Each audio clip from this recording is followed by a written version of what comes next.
Bonjour à toutes et à tous, Emmanuel Correa. Dans cette vidéo, je vais vous montrer les bases du fonctionnement du réglage courbe dans Photoshop. Ce réglage va nous permettre de régler la luminosité, le contraste et les couleurs d'un calque ou d'une image dans sa globalité.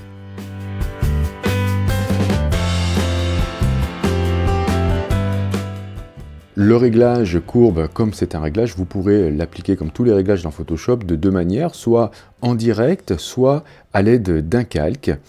Si vous l'appliquez en direct, eh bien, vous aurez beaucoup de difficultés par la suite pour revenir sur les propriétés du réglage, sauf si vous travaillez sur un objet dynamique.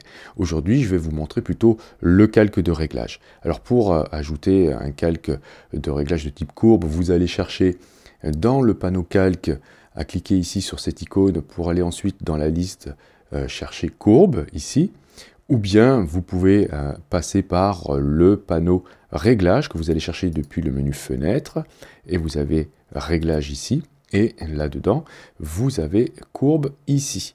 Ou bien encore, vous pouvez passer par le menu calque, vous avez ici nouveau calque de réglage, et vous pourrez trouver courbe ici. Ok, je vais vous montrer quand même le réglage en direct. Vous allez dans Images, Réglages, et vous avez courbe ici. Sinon, vous utilisez le raccourci CTRL plus M sur PC ou Commande plus M sur Mac. Nous, on va plutôt travailler avec le calque de réglage. Alors, je vais ouvrir les propriétés du calque de réglage.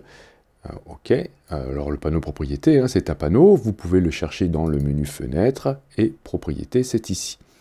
L'intérêt de travailler bien sûr avec un calque de réglage, c'est qu'on va pouvoir revenir sur les propriétés de celui-ci d'une manière non destructive. Alors avec ce réglage, vous allez pouvoir régler trois choses, la luminosité, le contraste et la couleur d'un calque ou de plusieurs calques. Et lorsqu'on travaille avec ce réglage, il est toujours intéressant d'avoir sous les yeux le panneau histogramme, ce qui vous permettra de voir l'histogramme après le réglage. Pour cela, je vais aller chercher dans le menu Fenêtre, le panneau histogramme, ici. Voilà, et si vous souhaitez avoir la même présentation que le mien, ici, vous allez dans le menu, et vous cherchez à cocher ici, afficher toutes les couches, et pourquoi pas, comme pour moi ici, d'afficher les couches en couleur. Bien, alors il est à noter que là, je vais travailler au mode RVB, et il faut savoir que lorsque vous serez par exemple en mode cyan, magenta, jaune et noir, le réglage de type courbe fonctionnera à l'inverse de celui en mode RVB. Pourquoi? Parce que en cyan, magenta, jaune et noir, nous sommes dans un mode soustractif. Lorsqu'on additionne les couleurs, on perd en luminosité, alors qu'en mode RVB, nous sommes dans un système additif. Lorsqu'on additionne les couleurs, on gagne en luminosité.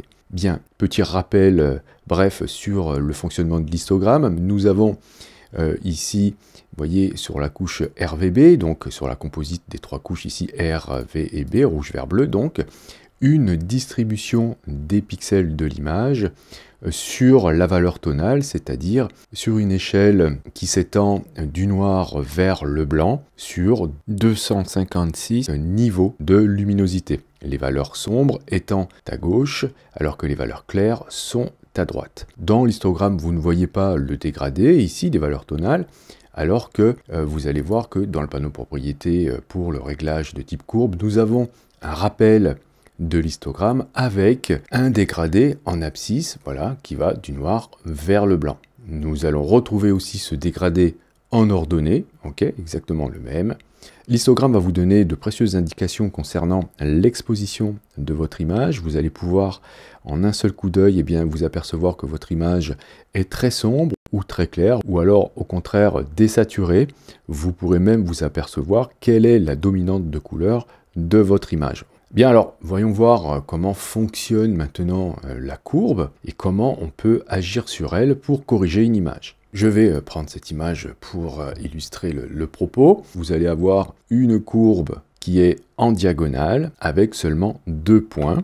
Nous avons un point ici à gauche correspondant à la valeur 0 et nous avons un autre point ici qui correspond à la valeur 255 dans l'histogramme. Lorsque vous allez cliquer sur un point, vous allez voir deux indications très précieuses à ce niveau-là. Vous avez entrée et sortie. Là, j'ai sélectionné, j'ai cliqué sur le point en haut à droite et on voit qu'on a en entrée 255 et en sortie 255 aussi. Ce point est donc ici en entrée, donc on comprendra alors que le dégradé en abscisse correspond aux valeurs en entrée et correspond en sortie à ce niveau-là en haut. Voilà. Ce qui signifie que les valeurs ici en ordonnée correspondent aux valeurs de sortie. Ce sera la même chose pour le point en bas à gauche. Okay, si je sélectionne ce point maintenant, je vais voir en entrée et en sortie, eh bien 0. Okay. On va trouver aussi deux curseurs. Un curseur ici qui va déplacer eh bien, le point en bas à gauche et un curseur ici qui va déplacer le point en haut à droite. Les curseurs vont déplacer les points sur la valeur en entrée de ces points. Eh bien, si je descends, par exemple, ce point, vous voyez, le point en haut à droite, si je le descends, regardez ce qui va se passer au niveau de mon image, je vais l'assombrir. Alors, je vais vraiment l'assombrir très fortement pour vous montrer ce qui se passe. Voilà. Et on va lire les valeurs qu'il y a en bas, ici. On a ici, en entrée, 255. On a descendu la valeur en entrée de notre point à la valeur en sortie à 128, d'accord? C'est-à-dire que maintenant, les points qui devraient être à 255, très clairs, sont maintenant à 128. Donc on peut constater, si on tire un trait maintenant, hop, horizontalement ici, que nous avons ramené donc les valeurs claires à un niveau plus foncé, c'est-à-dire un niveau ici à 128, donc on a divisé par 2 la luminosité. Alors l'image en entier a été assombrie, bien pourquoi? Parce que si on regarde ici le fantôme de la courbe d'avant, eh bien on voit qu'on a décalé tout cet intervalle, ici, vers le bas. Et plus je vais proche du foncé, et moins on s'aperçoit qu'on a modifié ces valeurs. D'ailleurs, le point noir ici n'a pas bougé. Les zones très foncées de l'image, eux, n'ont pas été impactées par ce réglage. Vous pourrez voir dans l'histogramme, eh bien, votre histogramme après le réglage. Okay, on voit qu'il a été complètement décalé vers la gauche. Si vous cliquez sur l'œil ici, vous pourrez temporairement voir avant, après. Okay, donc ça, c'est avant et après. Si je décoche l'œil ici, je pourrais hop, remettre mon histogramme comme il était avant. Donc on voit qu'il était comme ceci. Et lorsque j'applique le réglage, hop, on voit qu'il s'est décalé vers la gauche, puisque j'ai assombri les valeurs en entrée qui étaient avant à 255, je les ai placées à 128, donc beaucoup plus sombres. Si je clique sur cette icône-là, je vais annuler mes réglages sur la courbe. Bien, alors je peux faire la même chose avec le point noir. Si je le monte, eh bien, je vais éclaircir toute l'image. Je vais dire que les points qui étaient en entrée à 0 ici, très sombres, sont maintenant à 100. C'est ce que j'ai fait ici en montant ce point au niveau 100. Et on voit que eh bien, toute l'image s'est éclaircie. Elle s'est même carrément, on va dire, désaturée, puisque je n'ai plus de noir profond dans mon image. Et comme tout à l'heure, avec le déplacement de mon point blanc vers le bas, j'ai progressivement éclairci toutes les zones dans cet intervalle, ok, mais je n'ai pas touché aux valeurs très claires. Si je vais plus loin dans l'idée, si je mets les deux points au même niveau, eh bien je vais obtenir une image toute grise, puisque ici, on voit que j'ai placé les valeurs claires à 100 et les valeurs foncées à 100 aussi. Je me retrouve avec une image totalement grise. Et si je vais carrément inverser ma courbe, je vais me retrouver bien avec une image en négatif. Ok, alors maintenant, je vais reprendre l'image du chat ici, et on va voir qu'on va pouvoir, cette fois-ci, déplacer ces points latéralement en utilisant les curseurs. Vous voyez, cette image manque cruellement de contraste. Si je clique sur le curseur qui va gérer mon point noir, lorsque je vais le déplacer vers la droite, cette fois-ci, regardez, l'image prend un petit peu de contraste. Pourquoi? Eh bien parce que maintenant, j'indique, en déplaçant ce curseur, que eh bien, les valeurs en entrée qui sont à 65, ici, sont maintenant en sortie à 0. D'accord? Et regardez l'histogramme, après le réglage, je vais vous montrer donc avant, voilà, donc mes valeurs ici à 65 sont ici, calées à ce niveau-là, et lorsque j'applique le réglage, je les ai poussées au niveau 0. D'accord? Donc j'ai fait une redistribution de mes pixels sur la valeur tonale. Je pourrais faire la même chose avec les blancs, je pourrais déplacer le curseur des blancs, hop, jusqu'à toucher le début, hein, vous voyez, ici, de mon paquet de pixels. Ici, donc, j'indique que l'entrée à 241 est maintenant à 255, et on va voir que mon histogramme, cette fois-ci, étiré vers la droite, voilà, et en faisant ça, eh bien, j'ajoute du contraste dans mon image. Alors, je vais juste vous montrer qu'il ne faut absolument pas écrêter les valeurs, c'est-à-dire que dès que vous allez atteindre 0 ou 255, vous aurez plus de détails dans votre image, vous allez perdre des informations. Si je vais plus loin avec mon curseur blanc, si je le déplace encore plus vers la gauche, eh bien, vous voyez, tous ces pixels-là, donc à ce niveau-là, hein, si je tire un trait ici, tout ceux-là sont perdus. J'ai perdu tout ça comme information, puisque tout est devenu blanc à partir de là. Vous avez une petite indication très intéressante. Si vous appuyez sur la touche Alt, lorsque vous déplacez le curseur, vous allez voir apparaître les zones qui sont écrêtées, c'est-à-dire les zones ici qui ont atteint la valeur 255. Et ça, c'est pas bon, donc en général, quand on corrige avec le curseur, on appuie sur Alt, et dès qu'on voit apparaître des zones comme ça, eh bien, on arrête le réglage. Ce sera la même chose pour les valeurs foncées. Si j'appuie sur Alt lorsque je déplace le curseur, dès que je vois apparaître quelque chose, voilà, ça veut dire que tous ces pixels-là ont atteint 0 et je perds en information. Donc en général, on s'arrête avant. Donc vous aurez compris qu'on évitera d'avoir des courbes qui sont trop plates ou inversées pour ne pas créer donc des zones grises ou des zones désaturées et carrément inverser l'image. Alors, est-ce qu'on va pouvoir modifier les valeurs intermédiaires, c'est-à-dire les valeurs de gris moyen, avec une courbe? Eh bien oui, vous allez pouvoir le faire et d'une manière très précise, puisque vous allez pouvoir créer des points entre les deux extrêmes. Et vous verrez que, je vous montrerai dans une autre vidéo, qu'on pourra carrément dessiner une courbe. Pour cela, je vais reprendre cette image-là, ok, et on voit que cette image-là, au niveau de la distribution des pixels, n'a pas de zone vide. Okay, donc on peut dire qu'elle est assez complète au niveau de la distribution. Si je crée un point en cliquant directement sur la courbe, ici, eh bien je crée un point en entrée ici à 127. Bon, j'aurais pu le faire à 128, mais on est proche de la moitié de 255.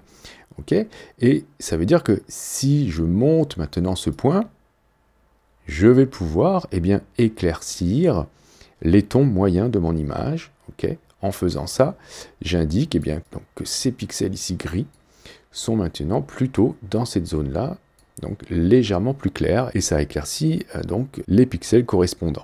Alors la courbe sera toujours une courbe afin d'éviter d'avoir des zones de transition trop courtes, ce qui nous montrerait les différences de luminosité d'une manière trop abrupte.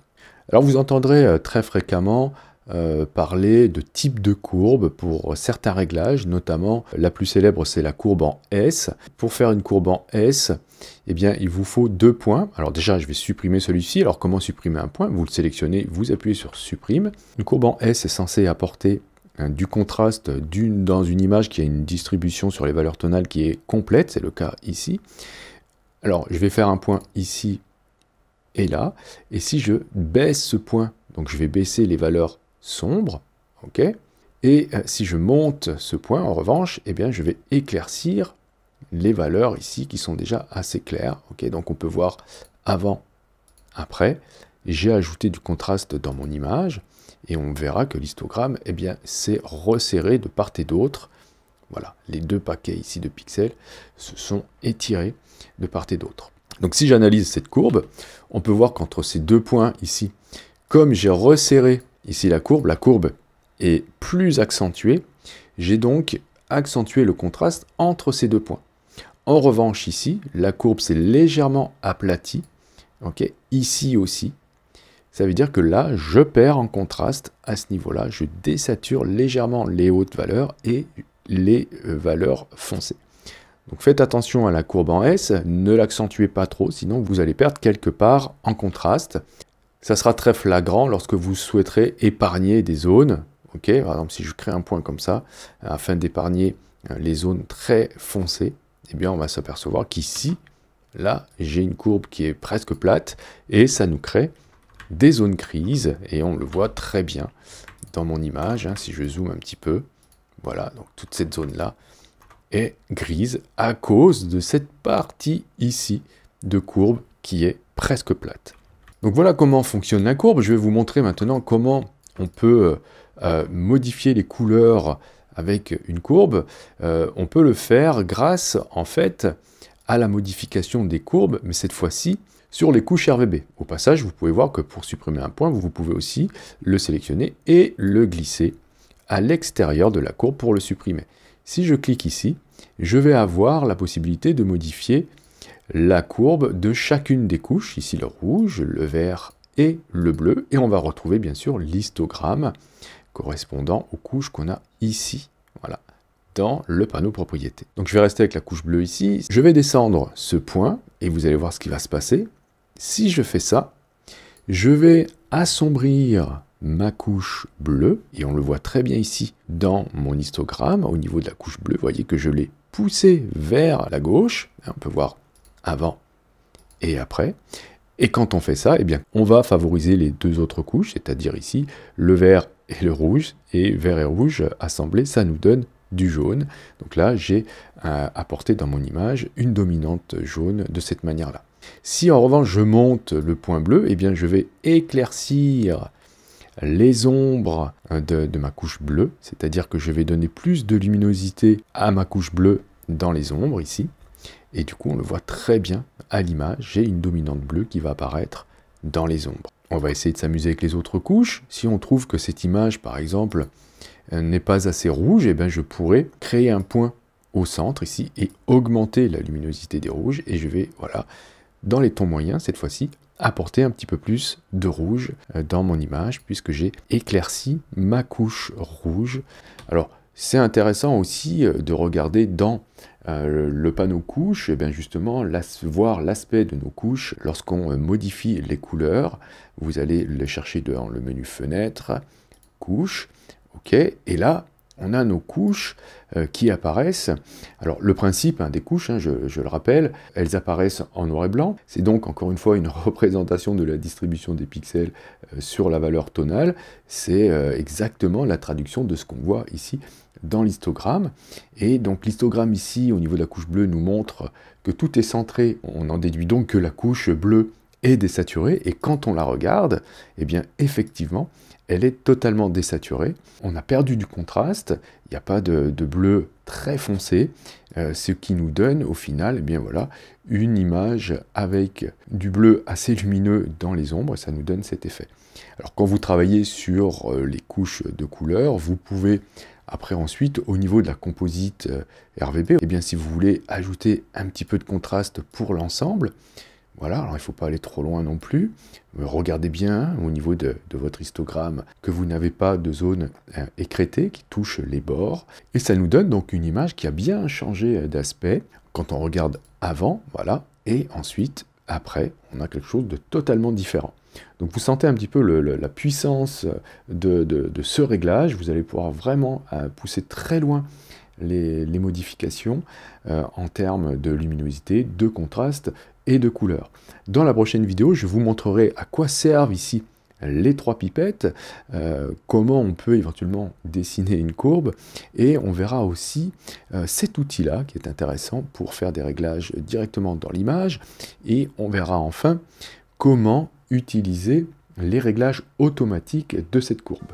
Je vous remercie d'avoir suivi cette vidéo. Si vous avez des questions, n'hésitez pas à le faire dans les commentaires. Si vous souhaitez soutenir cette chaîne, vous pouvez cliquer sur j'aime. Vous pouvez aussi cliquer sur le lien Utip présent dans la description de cette vidéo. Si vous n'êtes pas encore abonné, vous pouvez cliquer sur abonnez-vous. N'oubliez pas de cliquer sur la petite clochette pour être averti des prochains cours ou des prochains tutos. Et justement, on se dit à la prochaine pour un autre cours ou pour un autre tuto.